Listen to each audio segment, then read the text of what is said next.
మరి చాలా కేసులలో కూడా మరి మన డీసీపీ మేడం గారు గ్రహించాల్సింది ఏంటంటే మన కేసులు కొన్ని పెండింగ్ ఉన్నాయని అనుకున్నాం మేడం. దయచేసి ఒక 2 నెలలు టైం పెట్టుకొని ఒక 60 రోజుల్లో పెండింగ్ మొత్తం క్లోజ్ చేసుకున్నాము. 40 కేసులు ఉన్నట్టున్నాయి, కొద్దిగా క్లోజ్ చేసుకుని మా జిల్లాను పెండింగ్ జిల్లాగా చూసుకుంటే బాగుంటుందమ్మా. లాంగ్ బ్యాంక్ కొంచెం స్పెషల్ డ్రైవ్ ద్వారా కలెక్టర్ గారు సహకారం తీసుకోండి. ఏదైనా ఏపీఎస్ఎల్ రిపోర్ట్ పెండింగ్ ఉన్నా, క్యాష్ సెటిల్ పెండింగ్ ఏమైనా ఉన్నా, ఇంకేమైనా ప్రాబ్లమ్స్ ఉన్నా చార్ట్అవుట్ చేసే ప్రయత్నం చేయమని చెప్పి నేను డైరెక్షన్ ఇస్తా ఉన్నా మేడం. తప్పకుండా చేయాలని చెప్పి నేను కోరుతా ఉన్నాను. మరి ప్రతి నెల చివరి వారంలో ఈ యొక్క సమావేశంలో అందరు తహసీల్దారులా ఉన్నారు, మరి పోలీస్ శాఖ, రెవెన్యూ శాఖ ఉన్నారు, మరి గౌరవ కలెక్టర్ గారు ఉన్నారు. ప్రతి నెల చివరి వారంలో సివిల్ అయితే తప్పకుండా జరపాలి. అది కూడా మొక్కుబడిగా కాకుండా ఊరు సెంటర్లో ఏర్పాటు చేయాలి. తహసీల్దార్ తప్పకుండా అటెండ్ అయ్యే విధంగా మరి కలెక్టర్ గారు ఇన్స్ట్రక్షన్ ఇస్తారు. మరి సిపి మేడం గారు కూడా తప్పకుండా వారికి ఎస్ఐ స్టేషన్ హౌస్ ఆఫీసర్ తప్పకుండా పాల్గొనాలి. ఎందుకనంటే ఏదో కానిస్టేబుల్ పంపి తర్వాత ఆర్ఐనో గుమాస్తాను పంపితే పని కాదు.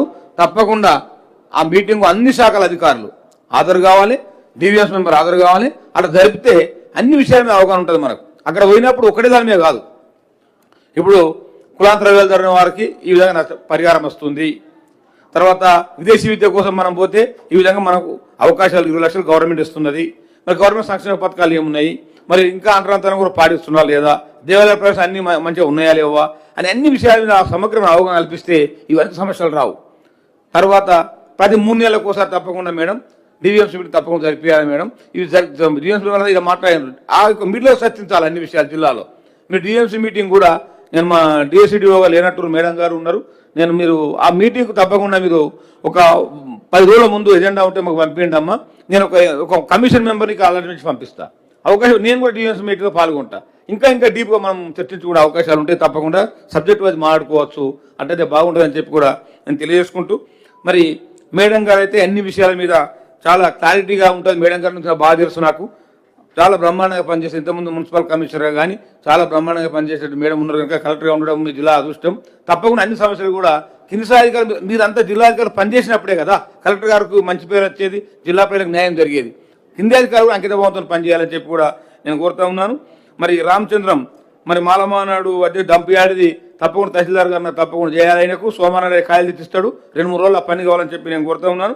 ఇంకోటి సిల్వేరి భిక్షపతి అంటే ఆయన తప్పకుండా 250 సర్వే నెంబరు, ఆయనకు అన్యాయం జరిగింది. పోయినసారి కూడా మనకు రిపేర్ చేసిండు, అది ఇంకా పెండింగ్లో ఉన్నది. ఆ సత్వర పరిష్కారం చేయాలి. మన ఆర్ఎస్ కలెక్టర్ గారు బాధ్యత తీసుకొని సిల్వేరి భిక్షపతి 250 సర్వే నెంబర్ ఏందో రవీంద్రరావు గారు చూసి అదంతా సెటిల్ చేసి ఆయనకు న్యాయం చేయాలని చెప్పి కూడా నేను రిక్వెస్ట్ చేస్తూ ఉన్నాను. ముఖ్యంగా అందరూ కూడా జిల్లా అధికారులు బాగా పనిచేస్తూ ఉన్నారు. నేను మీ అందరికీ కృతజ్ఞత తెలియజేస్తూ ఉన్నాను. మా ఎస్సీ ఎస్టీ కేసు విషయంలో తప్పకుండా మీరు అందరూ కూడా మరి పోలీస్ శాఖ వారు ప్రత్యేకంగా రెవెన్యూ శాఖ దృష్టి సారించి ఆ కేసు సత్వరం పరిష్కారయ్యే విధంగా పనిచేయాలని చెప్పి నేను కోరుతా ఉన్నాను. ముఖ్యంగా ఈ ఏంటది మన ఏం కాలనీ ఉండేది శరబంద నాయక కాలనీ విషయంలో మరి మేడం గారు అయితే మాకు మాట ఇచ్చాను. నేను ఒకటే కోరుతా ఉన్నా, అక్కడ ఎవరి ఒరిజినల్ సర్టిఫికెట్లో మన ఆర్టీఓ గారు మీరు బాగా వెరిఫై చేయండి. అది ఎవరి ఒరిజినల్ సర్టిఫికెట్ ఎవరి డూప్లికేట్ సర్టిఫికెట్ అనేది చూడండి. కానీ ఎస్సీలో పాపము 60-70 సంవత్సరాల కూడా వాళ్ళు ఉన్నారు. ఎవరిని కూడా బలవంతంగా అక్కడ కాల్ చేయించే మాత్రం పద్ధతి ఉండదు. నేను ఒకటే కోరుతా ఉన్నా మీ అందరినీ, పోలీస్ శాఖ వారు ముఖ్యంగా మేడం మీరు చర్య తీసుకోవాలి మేడం. వాళ్ళు ఎవరో పోయి మూకలు దాడి చేస్తారు వాళ్ళ మీద, అది పద్ధతి కాదు.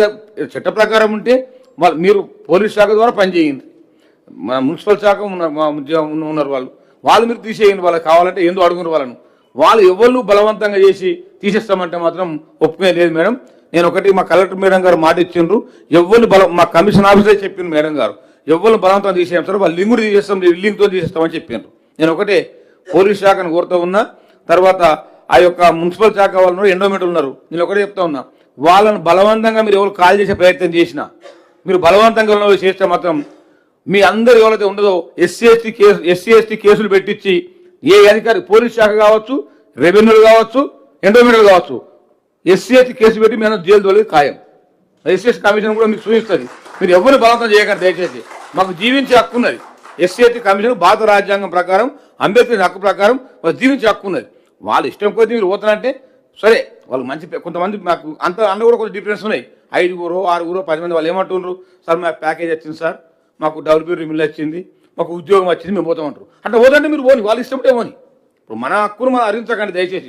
వాళ్ళు ఇష్టం ఉంటే వాళ్ళు ఓని, కానీ ఇష్టం లేకుండా బలవంతంగా ఎవరైతే బలవంతంగా కావాలని చేస్తారో, వాళ్ళు ఇష్టం లేకుండా ఇబ్బంది పెడతారో, నేను మాత్రం జైలు తోలి ఖాయం వాళ్ళని. నేను మాత్రం వాళ్ళు నేను వదిలిపెట్టా. మీరు కావాలని ఇబ్బంది పెడతా ఉన్నారు. మరి దాంతో ప్రభుత్వం చెడ్డ పేరు వస్తుంది, కలెక్టర్గా చెడ్డ పేరు వస్తుంది. మరి ఎస్సీఎస్ కమిషన్ చైర్మన్ మేము కూడా మా విశ్వరూపం చూపిస్తాం. నేను పోలీస్ శాఖను కూడా గట్టిగా మాట్లాడుతున్నా. మీరు ఉదాసీన వైఖరి పాటిస్తూ ఉన్నారు. పోలీస్ శాఖ వారు వాళ్ళు కొట్టుకుంటే కూడా ప్రేక్షపాత్ర పోషిస్తూ ఉన్నారు. అది అది అది అది పద్ధతి కాదు. మన ల్యాండ్ కాపాడేది మనం, ల్యాండ్ కాపాడేది పోలీస్ శాఖ. ఆ విధంగా ఉదాసీన వైఖరి అవలంబిస్తే